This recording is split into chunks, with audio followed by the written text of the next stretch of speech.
a bio. It's now okay for a man to hit a woman. That, in effect, is what a mixed martial arts league decided when it allowed Fallon Fox, a biological male, to fight as a woman simply because he identifies as one. And the consequence of this decision? Fox sent female fighter Tamika Brents to the hospital with a broken skull and a concussion. Brents needed 7 surgical staples to bind her wounds. The battered woman, a trained fighter herself, said of her match with Fox, "I've never felt so overpowered in my life." 20 years ago, if a man hit a woman so hard that he sent her to the hospital, he'd be in prison. Now, he can get paid for it. Today we are told that male and female are one and the same.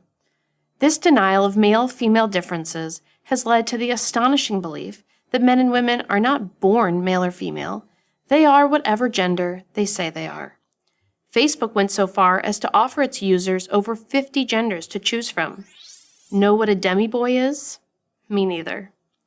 The idea that gender identification is now a personal choice might sound enlightened to some, but it's actually a very anti-scientific view of one of the essential facts of life. Men and women are inherently different. Their brains are different, their hormones are different, their chromosomes are different, and of course, their bodies are different. No amount of peer-reviewed papers from gender studies departments can change this. But that won't stop the progressive elites who run our universities, news media, many of our biggest companies, and even our high schools and elementary schools from trying. For their efforts, women will pay an especially high price. That's because the men and women are the same argument invariably leads women to be judged against a male standard. Or to put it another way, to be more of a woman has to be more like a man. She has to want to have casual sex like a man, to serve in combat like a man, to pursue a career with single-minded intensity like a man. Of course, there are exceptions, but the overwhelming majority of women aren't seeking casual sex, don't have the physical strength of men, and don't share the same work-life priorities as men. Ironically, this quest for sameness is occurring at a time when science is telling us more emphatically than ever that we are different. So what your grandmother took for granted, men and women are different, science now confirms. But there is no room for science in, say, stores like Target or Toys R Us, where toys are no longer divided into the boys section and the girls section, or in a North Carolina school district where students can no longer be called boys and girls, but only students, or in college dorms where co-ed bathrooms and even co-ed bedrooms are increasingly common. For the tiny percentage of people who experience gender dysphoria, we should have nothing but compassion.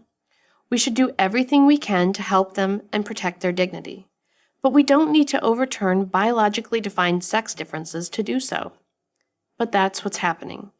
Using the wrong pronoun at the office might get you fired. In Canada, it might land you in court. In mixed martial arts, as we have seen, it can lead to getting your head bashed in. Apparently, this is a small price to pay in a world where we must all genuflect to political correctness.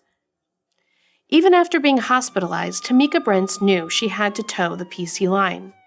When asked how she explained why she lost so badly to a man who said he was a woman, she said, "I can't answer whether it's because she was born a man or not, because I'm not a doctor." Vice magazine, writing about the incident, had no sympathy for Brents. Why should they? As they wrote, biological sex isn't black and white. But in virtually every instance, it is. The longer we allow the obvious to go unstated and undefended, the worse it will be, for boys and girls, and for men and women, but especially for women. The sexes are different. Rather than trying to quash this reality, which can only lead to more needless confusion and suffering, not less, we should step back and marvel at it, and enjoy it. Male-female differences are among the most wonderful things in life. I'm Ashley McGuire for Prager University.